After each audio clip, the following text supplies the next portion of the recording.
দর্শক শ্রোতা দেখতে পাচ্ছেন আজ আমি বানাচ্ছি কাশ্মীরি আমের আচার।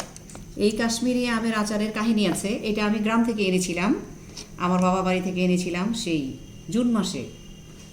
এইটা রেখে দিয়েছিলাম ডিপ ফ্রিজে তাল মিশ্রির কন্টেনারে। হঠাৎ দেখি আমি যে ডিপ ফ্রিজের একটা কৌটার মধ্যে শক্ত কি করে এটা কেটে দেখি যে অনেকগুলো আম মেরিনেট করা, মানে মিশানো। এখন এইটাকে আমি নতুন করে আবার আচার বানিয়ে ফেললাম। মাশাআল্লাহ, আলহামদুলিল্লাহ, অনেক সুন্দর মজাদার একটা আচার হয়েছে। দেখতেই পাচ্ছেন শিরাটা অনেক ঘন।